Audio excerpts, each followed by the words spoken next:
लाहौर और ओकारा की। पाकिस्तान ने हमले के बाद मान्यवर लड़ने की स्थिति में ही नहीं था।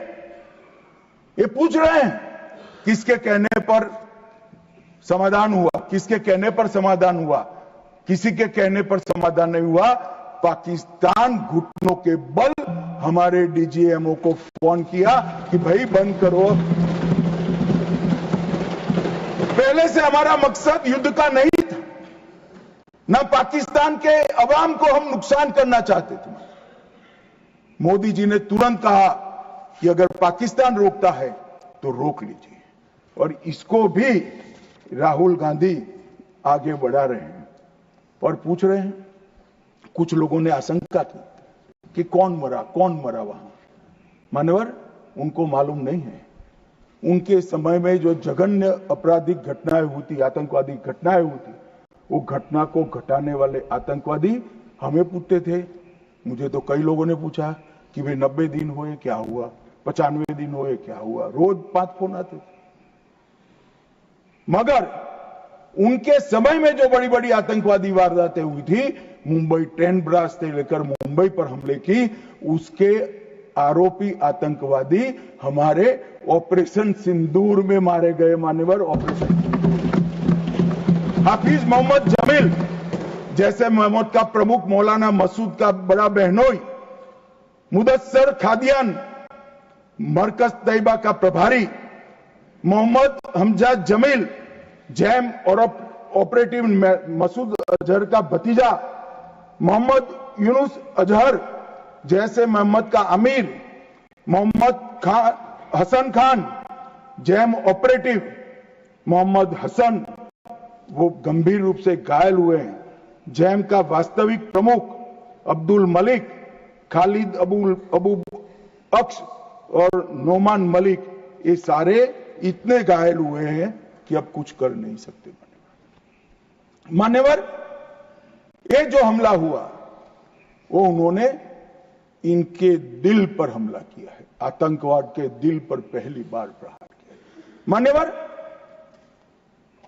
पहले भी हमने सर्जिकल स्ट्राइक करी, एयर स्ट्राइक करी। एक प्रकार से सर्जिकल स्ट्राइक और एयर स्ट्राइक दोनों पाक ऑक्यूपाई कश्मीर में थी। मेरे जैसे लोग तो मानते हैं कि हमारी भूमि पर ही हमने हमला किया था, क्योंकि पाक ऑक्यूपाई कश्मीर इस सदन के द्वारा स्वीकारा हुआ संकल्प है कि पाक ऑक्यूपाई कश्मीर भारत का है। मगर पहली बार पाकिस्तान की सरहद में जाकर हमारी सेना ने पराक्रम दिखाया है और आतंकवादियों के अड्डों को, उनके ट्रेनिंग कैंप को और उनके लॉन्चिंग पैड्स को खत्म करने का काम किया है। मान्यवर, ये चिदंबरम साहब कल भाषण में बोले कि ये नहीं कहा जा सकता कि ऑपरेशन सिंदूर निर्णायक था।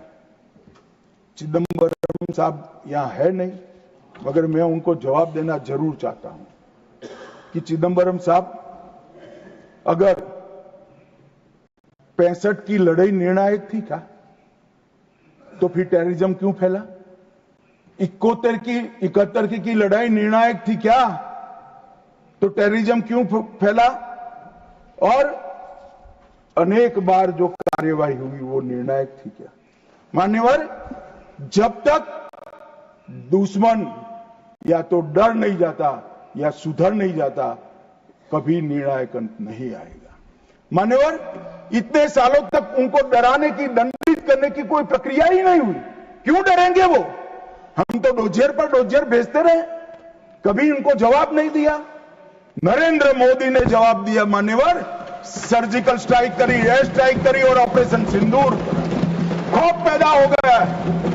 मुझे मालूम नहीं, मेरे पास सूचना नहीं, रात को भी जग जाते होंगे, स्वप्न में हमारी मिसाइल से दिखाई पड़ती होती। ये डर से ही शांति होती है, ये सुधरने वाले लोग नहीं है। मान्यवर, मगर चिदंबरम साहब कहते हैं कि आतंकी पाकिस्तान से आए थे, इसका सबूत क्या है? चिदंबरम साहब, सबूत तो हमारी एजेंसियों ने ढूंढ लिया। अब आप क्या बोले थे, इस पर क्या बोलना चाहते हैं? मान्यवर, इनके चिदंबरम जी के कार्यकाल में ही अफजल गुरी की फांसी जब तक वो गृह मंत्री नहीं गए नहीं हुई।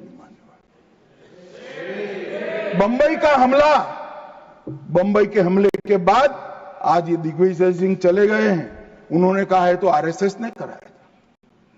मान्यवर ये क्या बोल रहे हैं, किसके लिए बोल रहे हैं, किसको बचा रहे हैं, क्या कहना चाहते हैं?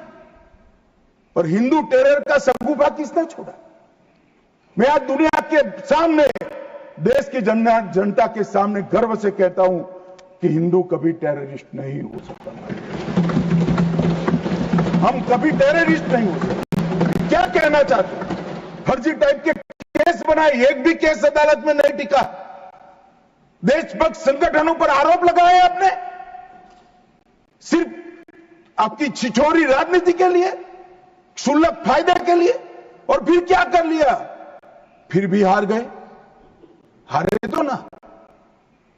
और अब हर रोज कह रहे हैं कि आप हमेशा है नहीं, आप हमेशा नहीं रहेंगे, आप हमेशा का तो मुझे मालूम नहीं साहब।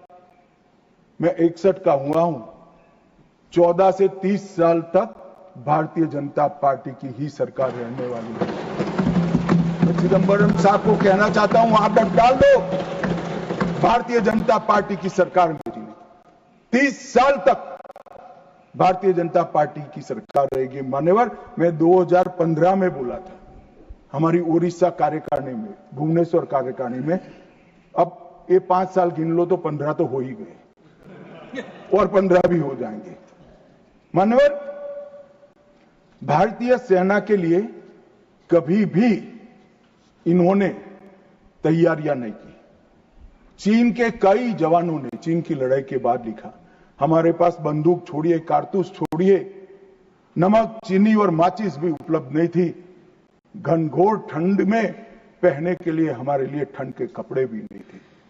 मान्यवर, आज वही सेना ब्रह्मोस से लैस है, आकाश उनके मिसाइलों को तोड़ देता है। मान्यवर, और पाकिस्तान की पूरी एयर डिफेंस सिस्टम हमारी सेना आधे घंटे में उसको मलबे में बदल कर रख देती है। मान्यवर, ये नरेंद्र मोदी के शासन में, मोदी जी के शासन में 11 साल में परिवर्तन, गोली नहीं बना पाते थे।